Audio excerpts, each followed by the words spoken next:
6 dengan saya Zaki Pradiansyah dengan NPM terakhir 686. Saya Ika Fahmara Madani dengan NPM terakhir 634. Saya Devi Elena Laurencia dengan NPM terakhir 6070. Saya Nurama Wadidari dengan NPM terakhir 6082. Nah, jadi di sini kami akan membahas beberapa latihan soal terkait materi grup dan juga grup abelian. Selamat menyaksikan. Oke, sebelum kita membahas latihan soal, mari kita pahami dulu apa itu yang disebut dengan grup dan grup abelian. Nah, suatu himpunan tak kosong G dengan operasi biner dimisalkan bintang dapat disebut sebagai grup jika ia memenuhi syarat-syarat berikut. Yang pertama, bersifat tertutup. Yang kedua, bersifat asosiatif. Yang ketiga, terdapat elemen identitas. Dan yang keempat, terdapat elemen inverse. Kemudian, grup tersebut dapat disebut sebagai grup abelian jika keempat syarat tadi terpenuhi dan memenuhi satu syarat lagi, yaitu bersifat komutatif. Contohnya adalah himpunan Z5 dengan operasi penjumlahan modulo 5. Oke, untuk soal nomor 1 diketahui Z6 dengan anggota 0, 1, 2, 3, 4, dan 5 dengan operasi penjumlahan modulo 6 adalah suatu grup abelian. Nah, tunjukkanlah dengan membuat tabel Cayley-nya. Penyelesaiannya untuk tabel Cayley untuk Z6 dengan operasi penjumlahan modulo 6 yaitu 0 ditambah 0 menghasilkan 0, 0 ditambah 1 menghasilkan 1, 0 ditambah 2 menghasilkan 2, 0 ditambah 3 menghasilkan 3, 0 ditambah 4 menghasilkan 4, 0 ditambah 5 menghasilkan 5. Selanjutnya, 1 ditambah 0 menghasilkan 1, 1 ditambah 1 menghasilkan 2, 1 ditambah 2 menghasilkan 3, 1 ditambah 3 menghasilkan 4, 1 ditambah 4 menghasilkan 5, 1 ditambah 5 menghasilkan 6. Karena tadi modulo 6, jadi 6 dikurangi 6 hasilnya adalah 0. Dan seterusnya sampai 5 ditambah 5 menghasilkan 10. Karena modulo 6, jadi 10 dikurangi 6 menghasilkan 4. Nah, berdasarkan tabel Cayley, dapat disimpulkan bahwa yang pertama, penjumlahan modulo 6 pada Z6 bersifat tertutup karena semua penjumlahan di dalam tabel tidak ada yang keluar dari anggota Z6. Nah, yang selanjutnya, elemen identitasnya adalah 0. Perhatikan bahwa baris dan kolom yang dimulai dari angka 0 menghasilkan urutan yang sama persis dengan elemennya. Ini, dan ini. Selanjutnya, setiap elemen Z6 mempunyai inverse dalam Z6 pula, yaitu minus 0 sama dengan 0, minus 1 sama dengan 5, minus 2 sama dengan 4, minus 3 sama dengan 3, minus 4 sama dengan 2, minus 5 sama dengan 1. Inverse jika dijumlahkan menghasilkan elemen identitasnya lagi, yaitu 0. Yang keempat, karena tabel Cayley tersebut simetris terhadap diagonal utama, di sini diagonal utamanya, maka operasi penjumlahan modulo 6 pada Z6 bersifat komutatif. Nah, karena memenuhi semua syarat-syaratnya, dikatakan bahwa Z6 dengan anggota 0, 1, 2, 3, 4, dan 5 dengan operasi penjumlahan modulo 6 dapat dikatakan sebagai grup abelian. Oke, untuk soal selanjutnya yang nomor 2, yaitu tunjukkanlah bahwa U8 dengan anggota 1, 3, 5, 7 dengan operasi perkalian modulo 8 adalah suatu grup abelian. Penyelesaiannya berikut merupakan tabel Cayley untuk U8 dengan operasi perkalian modulo 8. 1 dikalikan dengan 1 nanti hasilnya 1, lalu 1 dikalikan dengan 3 nanti hasilnya 3, lalu 1 dikalikan dengan 5 nanti hasilnya 5, 1 dikalikan dengan 7 nanti hasilnya 7. Kemudian baris yang selanjutnya 3 dikali 1 hasilnya 3, 3 dikali 3 hasilnya 9. Karena modulo 8, maka 9 dibagi 8, sisanya 1. Kemudian 3 dikali 5 itu 15. Karena modulo 8, maka sisanya 7. Lalu 3 dikali 7 itu 21. Dan karena modulo 8, maka hasilnya itu 5. Hingga 7 dikali 7 itu hasilnya 49. Lalu karena modulo 8, maka hasilnya 1. Nah, berdasarkan tabel Kelly tersebut, dapat disimpulkan bahwa yang pertama, operasinya itu bersifat tertutup karena hasil perkalian modulo 8 dari elemen U8 selalu menghasilkan U8, yaitu hasilnya selalu 1, 3, 5, 7. Kemudian yang kedua, elemen identitasnya itu adalah 1. Karena setiap angka yang dikalikan 1 nanti akan menghasilkan angka itu sendiri. Contohnya, 1 dikali 1 nanti hasilnya 1, 3 dikali 1 nanti hasilnya 3, 5 dikali 1 nanti hasilnya 5, 7 dikali 1 nanti hasilnya 7. Kemudian yang ketiga, elemen inverse-nya dalam U8 yaitu dirinya sendiri. Karena hasil perkalian elemen yang sama selalu menghasilkan 1. Contohnya, 1 dikali 1 hasilnya 1, 3 dikali 3 nanti hasilnya 1, 5 dikali 5 nanti hasilnya 1, 7 dikali 7 itu nanti hasilnya 1. Kemudian yang keempat itu karena tabelnya simetris terhadap diagonal utama, maka U8 bersifat komutatif. Nah, diagonal utamanya itu yang ini, 1, 1, 1, 1. Nah, 3 simetris dengan 3 sebelah sini, 5 simetris dengan 5, 7 simetris dengan 7, dengan ini, dan seterusnya. Kemudian yang kelima itu perkalian modulo secara umum itu bersifat asosiatif. Contohnya ketika 3 dikali 5 dikali 7, nanti hasilnya 3 dikali 5 itu kan 15. Karena modulo 8 maka hasilnya 7. Kemudian dikalikan dengan 7, nanti 7 dikali 7 itu hasilnya 49. Dan karena modulo 8 maka hasilnya 1. Selanjutnya yaitu pembahasan soal nomor 3. Jika Z adalah himpunan semua bilangan bulat, definisikan operasi bundaran pada Z dengan A bundaran B sama dengan A plus B minus 5. Tunjukkan bahwa Z dengan operasi bundaran adalah suatu grup abelian. Untuk penyelesaiannya yaitu akan ditunjukkan bahwa Z dengan operasi bundaran adalah suatu grup abelian.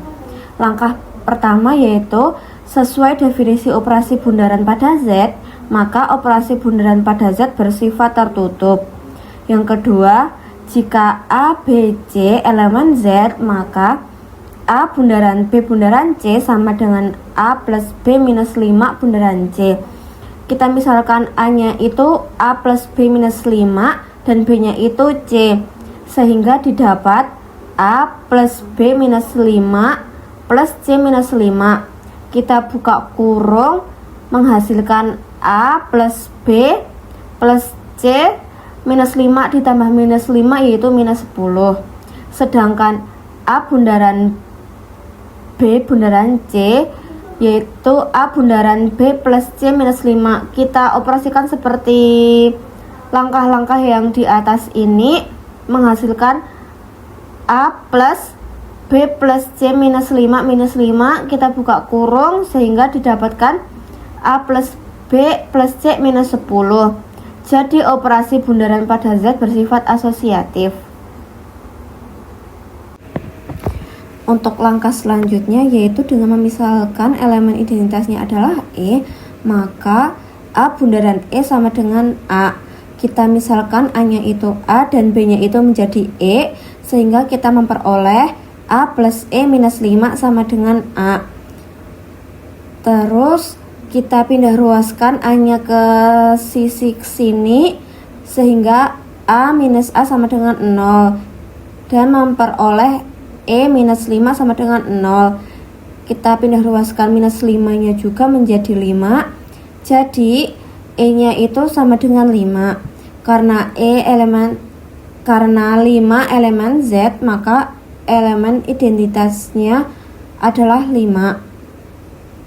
Langkah selanjutnya yaitu jika A elemen Z dan inverse-nya adalah A inverse, maka A bundaran A inverse sama dengan E. A plus A inverse minus 5. Kita melakukan operasi seperti sebelumnya, yaitu dengan misalkan seperti langkah yang di awal tadi, mendapatkan A plus A inverse minus 5 sama dengan 5. Kita pindah ruaskan menjadi A plus A inverse minus 5, pindah ke sini menjadi 5 plus 5 yaitu 10. Dan kita pindahkan A-nya ke sebelah sini menjadi A inverse sama dengan 10 minus A. Karena 10 minus A elemen Z, maka setiap elemen memiliki nilai inverse. Nah, untuk langkah yang terakhir, jika A B elemen Z, maka A bundaran B sama dengan A plus B minus 5 sama dengan B plus A minus 5 sama dengan B bundaran A. Jadi, operasi tersebut bersifat komutatif. Kesimpulan akhirnya, jadi karena operasi Z dengan operasi bundaran memenuhi syarat sebagai grup yang bersifat komutatif, maka operasi tersebut merupakan grup abelian. Kita lanjut ke soal yang keempat, yaitu misalkan K adalah himpunan yang beranggotakan fungsi F1, F2, F3, dan F4 dengan F1 X sama dengan X, F2 X sama dengan min X, F3 X sama dengan 1 per X, F4 X sama dengan negatif 1 per X untuk semua X elemen bilangan real kecuali 0. Nah, dengan operasi komposisi fungsi, maka tunjukkan bahwa K dengan operasi komposisi adalah suatu grup abelian. Nah, penyelesaiannya untuk menunjukkan apakah operasi K terhadap operasi komposisi merupakan suatu grup abelian, maka harus memenuhi syarat sebagai grup dan juga syarat sebagai komutatif. Oke, masuk ke langkah yang pertama, yaitu kita akan menguji sifat tertutup. Di sini kita akan mengecek hasil dari semua kemungkinan komposisi fungsi yang ada di dalam fungsi K. Sebagai contoh, jika kita mengkomposisikan fungsi dengan fungsi identitas F1, maka nilainya tidak akan berubah. Semisal ini F1 komposisi dengan F1, maka akan menghasilkan F1. Begitu pula untuk F1 komposisi F4 akan menghasilkan F4. Kemudian kita lihat contoh lain yang lebih kompleks, yaitu semisal F4 komposisi dengan F2. Cara mengerjakannya adalah dengan memasukkan fungsi F2 ke dalam fungsi F4, sehingga menjadi F4 dari negatif X. Kita masukkan ke rumus F4 menjadi negatif 1 per negatif X, sama dengan 1 per X dan sama dengan F3. Nah, jadi dari keseluruhan kemungkinan di sini itu semuanya tetap berada di dalam K, sehingga operasi K terhadap komposisi ini bersifat tertutup. Kita lanjut ke syarat yang kedua, yaitu sifat asosiatif. Di sini tertulis bahwa komposisi fungsi selalu bersifat asosiatif. Dapat didefinisikan pula sebagai dalam kurung F komposisi G dikomposisikan dengan H sama dengan F komposisi dalam kurung G komposisi H. Karena sifat ini merupakan hukum universal yang berlaku untuk semua fungsi, maka otomatis sifat ini juga berlaku dalam fungsi di dalam himpunan K. Jadi sifat asosiatif terpenuhi pada kasus ini. Kemudian ke syarat yang ketiga, yaitu elemen identitas.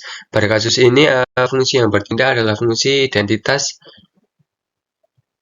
Pada kasus ini fungsi yang bertindak sebagai fungsi identitas adalah F1x sama dengan X. Aturannya adalah untuk semua F elemen K berlaku persamaan F komposisi F1 sama dengan F1 komposisi F sama akan kembali lagi ke F.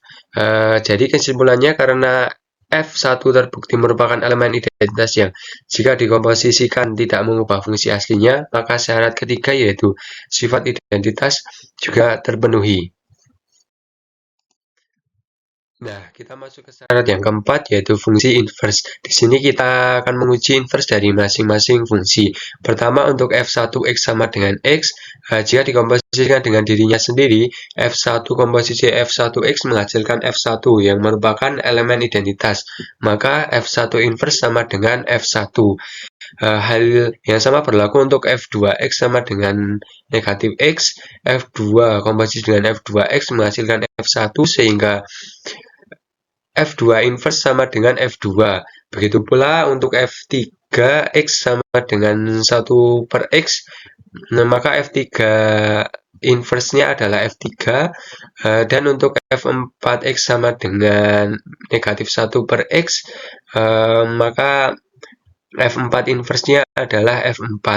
Kesimpulannya, karena hasil komposisi setiap fungsi dengan dirinya sendiri menghasilkan identitas atau f1, ini berarti setiap elemen dalam K adalah inverse dari dirinya sendiri, sehingga sifat inverse terpenuhi. Kemudian masuk ke syarat yang kelima atau yang terakhir, yaitu membuktikan syarat sebagai grup abelian, yaitu bersifat komutatif. Mari kita cek beberapa pasangan fungsi di dalam K. Pasangan pertama yaitu f2 komposisi f3x menghasilkan negatif 1 per x sama yang merupakan fungsi f4x. Jika kita balik posisinya menjadi f3 komposisi f2x, nilainya adalah f3 dari negatif x yang menghasilkan 1 per 1 yang menghasilkan negatif 1 per x yang hasilnya sama dengan f4x atau hasilnya sama. Kemudian kita coba untuk pasangan yang kedua di sebelah kanan, misalnya f2 komposisi f4x dan f4 komposisi f2x. Setelah diketahui keduanya sama-sama menghasilkan f3x, maka hasilnya juga sama. Karena urutan posisi komposisi fungsi bisa dibolak-balik dan tetap menghasilkan nilai yang sama, maka operasi komposisi pada K bersifat komutatif. Nah, jadi karena K terhadap operasi komposisi memenuhi syarat sebagai grup dan juga bersifat komutatif, maka dapat disimpulkan bahwa K terhadap operasi komposisi merupakan suatu grup abelian. Oke, cukup sekian dari kelompok 6. Kami akhiri. Terima kasih sudah menonton.